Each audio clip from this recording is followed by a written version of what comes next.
Nah, masih di Cerita Kopi, cerita komunitas paling inspiratif, masih sama Rwanda Foundation juga nih. Tadi kan Ica udah spill pertanyaan yang terakhir sebelum kita break, yaitu apakah ada faktor-faktor yang menjadi kendala dalam mengimplementasikan perlindungan hukum nih? Langsung aja kita tanya jawabannya sama Kak Wanda nih. Iya. Jawabannya? Jawabannya adalah teneng-teneng gitu. Nah, Oh, enggak ya? jadi faktor-faktor yang menjadi kendalanya, pertama, sensitivitas kita terhadap isu anak itu masih segmented atau terpolarisasi. Apa yang kakak maksud terpolarisasi? Kalau bicara anak itu ya di tempat-tempat tertentu saja, di forum-forum tertentu saja, di forum-forum resmi saja, belum bisa mengaktualkan di lintas forum yang ada. Seperti tidak banyak pula, contoh media contohnya ya, yang mau bicara tentang bagaimana pemenuhan hak anak. Benar-benar. Tapi ketika ada kasus anak, itu sangat luar biasa sekali perhatiannya kepada kasus tersebut. Itu contoh sebenarnya masih segmented. Nah, mengapa tidak? Ke depan itu kita tidak hanya bicara tentang kasusnya. Kasus iya. Tapi kalau sesungguhnya kalau kita masih bicara kasus, kita masih bicara pada hilir permasalahan yang ada. Hilirnya ada kasus. Tetapi kalau kita bicara tentang bagaimana pemenuhan hak anak itu bisa tercapai dengan melakukan kegiatan promotif, pencegahan, edukasi, dan sosialisasi, maka kita sudah bicara di hulunya. Oke. Nah, selama ini masih kita bicara di hilir. Hulu belum begitu masif kita sentuh. Ketika hulu belum begitu masif kita sentuh, ya maka hilirnya bermasalah. Inilah yang terus diekspos sehingga terkesan hulunya belum banyak kita bicarakan. Kakak ingin ke depannya itu bagaimana bicara anak ini ada di warung? Boleh. Di kegiatan-kegiatan pengajian? Boleh. Ada majelis taklim. Ada kegiatan dasawisma. Ada kegiatan arisan. Ada kumpul-kumpul anak muda di kafe. Ayo kita diskusi tentang anak. Tapi dalam segmen yang tertentu pula. Contoh kalau bicara tentang di kafe contohnya kan, bagaimana sih mewujudkan hak anak untuk bermain itu, bro? Nah, artinya kan nggak harus ke kafe juga, gitu kan. Bisa ke taman bermain, gitu kan. Bisa ke tempat-tempat lainnya. Atau bagaimana bicara tentang bagaimana kalau angka putus sekolah anak ini tinggi di satu daerah, apa yang bisa kita intervensi? Bagaimana kita bicara tentang stunting? Kalau anak muda bicara tentang stunting, itu luar biasa daripada orang tua yang bicara tentang stunting. Kan menarik itu. Ada stunting, ada perkawinan usia anak. Anak ini umurnya belum lewat dari 18 tahun atau belum di atas 19 tahun, tapi udah kawin tuh. Berdampak nggak begitu tumbuh kembangnya? Berdampak. Ada stunting, lalu juga ada namanya AKI. Tahu AKI nggak ya? AKI? Ya bukan motor. Angka kematian ibu. Oh, iya. AKB tahu? Angka kematian bayi. Ketika perkawinan usia anak itu yang akan terjadi. Nah, jadi banyak sebenarnya isu yang bisa kita kolaborasikan, tinggal bagaimana kita mau membuka ruang itu untuk berdiskusi. Mari bicara anak itu dalam semua kesempatan, ayo bicara tentang anak. Bukti simpelnya saja ini, Ica. Ketika harga cabai naik, biasanya cabai itu bicara tentang permasalahan perempuan kah? Iya. Tapi ketika harga cabai naik, bapak-bapak yang duduk di warung membicarakan itu.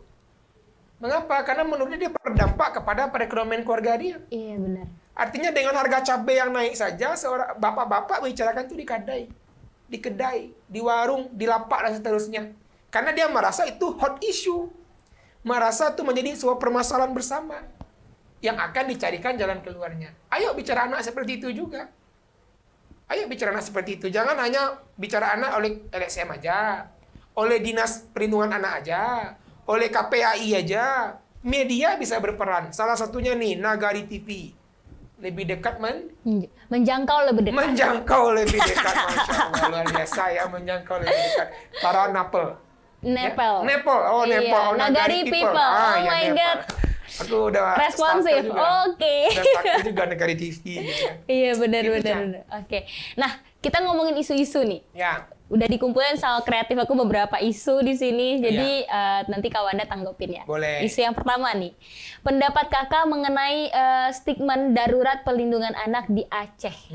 Nah, kasus yang kekerasan terhadap anak di Provinsi Aceh terjadi bertubi-tubi, mulai dari kekerasan fisik, pelecehan seksual, hingga pemerkosaan. Sedangkan hukum di sana tidak menggunakan Undang-Undang Perlindungan Anak karena menggunakan hukum daerah nih. Gimana tuh? Ya, sebenarnya bukan hanya terjadi di Aceh saja, tapi banyak daerah juga. Tetapi karena uniknya di Aceh itu dia menggunakan kanun ya. Ya, memang dia menggunakan hukum syariat Islam. Nah, dalam konteks ketika hukum itu digunakan untuk 4 prinsip tadi, dalam konvensi yang anak kakak bilang tadi, satu adalah non-diskriminasi, jadi tidak boleh ada pembeda-bedaan. Yang kedua adalah give the best interest of child, memberikan kepentingan terbaik bagi anak. Yang ketiga adalah menjamin hak hidup dan pola hidup seorang anak tersebut. Dan yang keempat adalah menghargai pandangan anak, maka itu dibolehkan untuk dilakukan. Tetapi apabila tindakan itu diskriminatif kepada kelompok tertentu saja, atau tidak memberikan kepentingan terbaik bagi si anak. Artinya ketika ada kasus, hak anak untuk mendapatkan pendidikan diabaikan. Anaknya putus sekolah dan seterusnya. Nah, itu yang tidak boleh diaplikasikan secara masif. Karena dia harus merujuk pula kepada 4 prinsip itu tadi.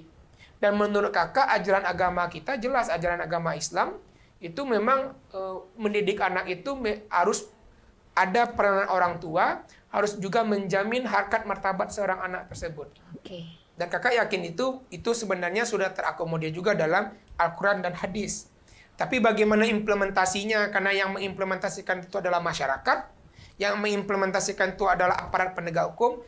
Mari sama-sama kita berpedoman kepada prinsip yang kakak bilang tadi. Non-diskriminasi, kepentingan terbaik bagi anak, menjamin hak hidup seorang anak tersebut. Yang keempat adalah menghargai pandangan anak. Jadi 4 ini harus ada dalam aplikatif kita di daerah. Next boleh? Boleh. Ya, ini seru nih. Kalau yang ini. Memang jujur ini mendadak ini. Ini viral ini luar nih. Biasa, ya? Ini lagi viralnya Luar biasa. banget nih sekarang nih. Yang kasus yang kedua. Nih, ini juga berita tentang satu sinetron di Indonesia yang menjadikan artis di bawah umur memamerkan sosok istri dan dengan pria dewasa gitu.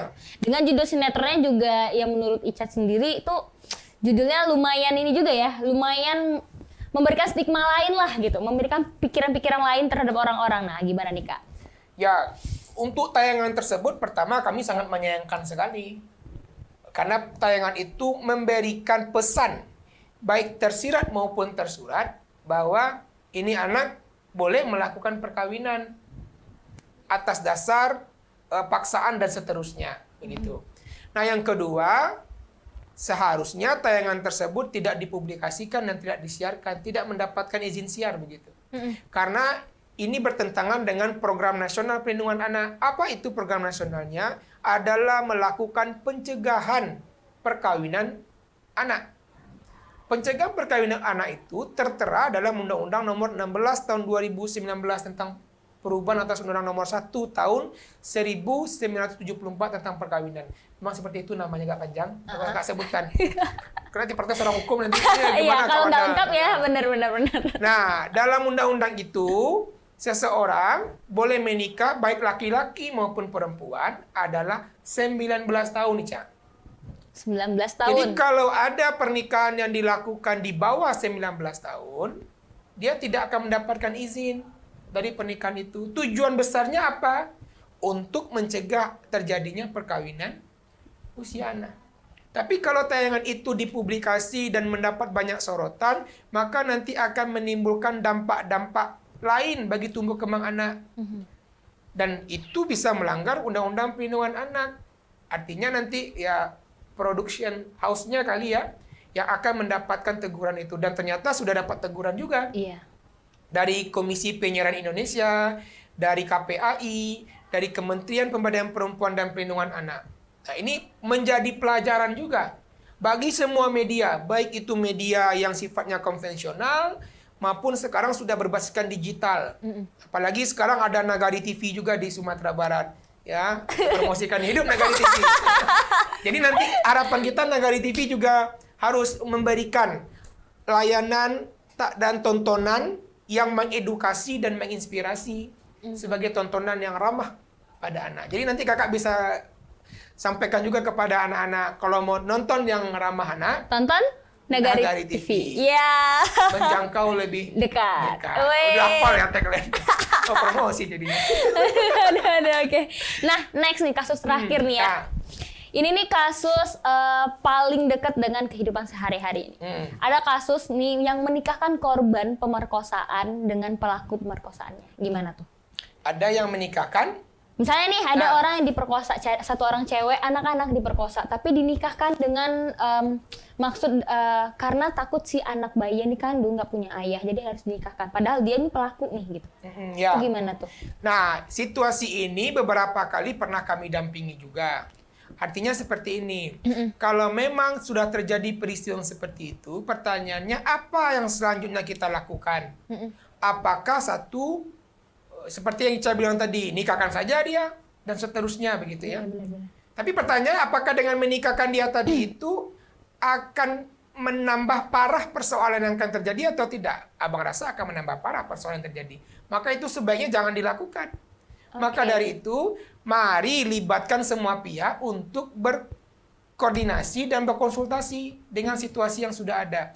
Di Padang dan di Sumatera Barat sudah banyak lembaga-lembaga yang membuka peluang untuk konsultasi dan rehabilitasi terkait permasalahan itu.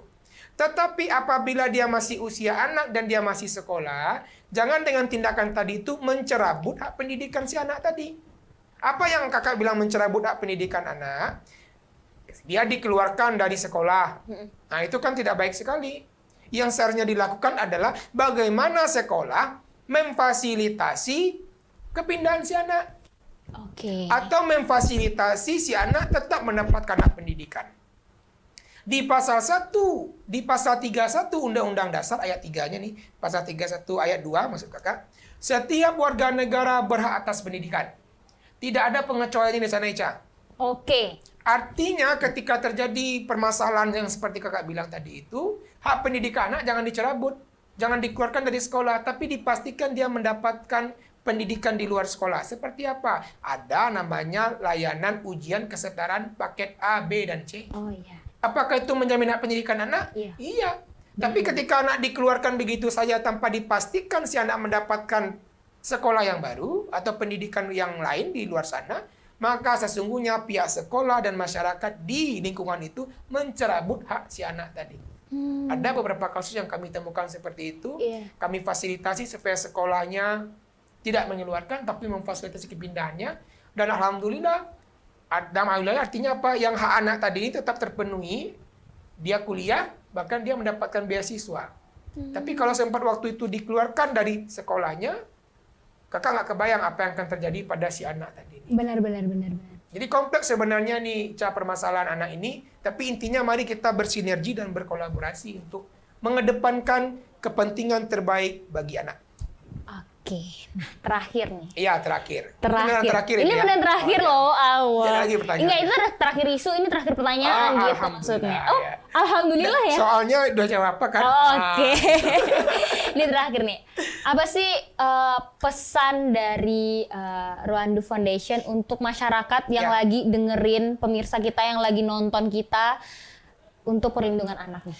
Ya, bagi Napel dimanapun berada, baik itu yang lagi di rumahnya, di kedai atau tempat nongkrong, tapi ingat ya, tetap walaupun bagaimana kita dalam situasi pandemi COVID-19. Tapi tadi kami di sini abang sudah vaksin juga, ya boleh nanti yang lain juga ikut vaksin ya. Udah vaksin juga. Udah vaksin. Nah, tetapi penting bagi kita semua untuk meningkatkan sensitivitas kita, pemahaman kita dan peranan kita untuk menjamin pemenuhan dan perlindungan anak yang ada di daerah kita.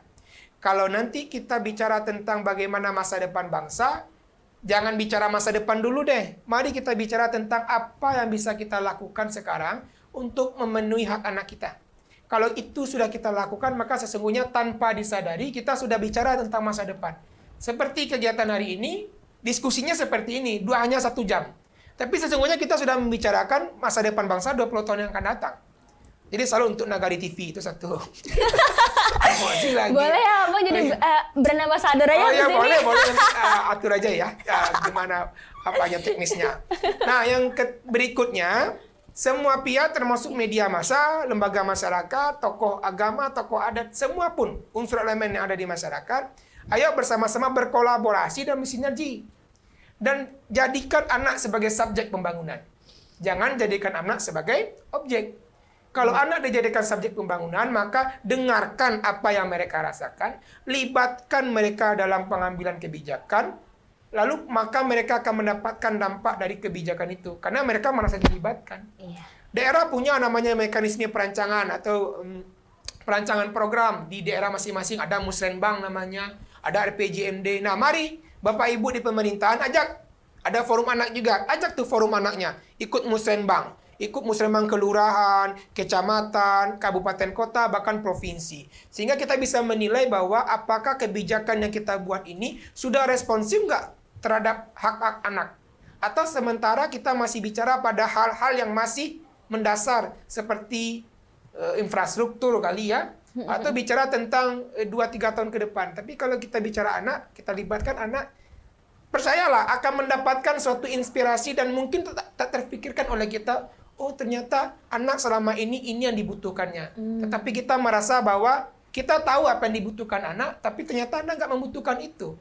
Maka dari itu, mari semua pihak berkolaborasi, bersinergi. Yang penting ambil peran masing-masing untuk menjamin hak-hak anak itu tadi. Begitu Ica. Oke. Nah, pembahasan weekend kali ini sangat-sangat edukatif, informatif, inspiratif tentunya buat Ica dan Nepal di rumah nih yang lagi nonton. Tapi ya, ketika kita udah bahas anak, udah bahas tentang kinerja-kinerja anak, pasti setuju sama kata Kawanda tadi, bakal ada hal-hal inovasi baru yang kayaknya kita yang seumuran segini nggak kepikiran gitu, tapi anak-anak kepikiran gitu. Banyak hal-hal yang kayak gitu yang udah terjadi nih. Nah, banyak penyimpangan yang terjadi dan banyak juga kesalahan-kesalahan dalam menangani korban-korban kekerasan terhadap anak. Jadi kita sebagai, mungkin ya, yang sebagai kita orang yang mengerti gitu kan, sebagai Kawanda yang mengerti banget nih tentang dunia dan hukum tentang anak gitu, bisa speak up dengan teman-teman yang lain juga gitu, dan mengedukasi masyarakat awam yang belum paham akan tentang itu gitu. Karena dari tadi kita bahas bahasan yang sangat mengedukasi ini, kita semua nggak ngerasa udah 1 jam dari tadi kita nemenin Nepal di rumah yang lagi nonton. Jadi waktunya Ica dan Kawanda pamit undur diri, dan semua kru yang bertugas juga pamit undur diri. Makasih Kawanda udah datang ke sini. Sama-sama, ditunggu undangan berikutnya. Oke. Makasih juga buat Nepal yang udah nonton. Assalamualaikum warahmatullahi wabarakatuh dan dadah.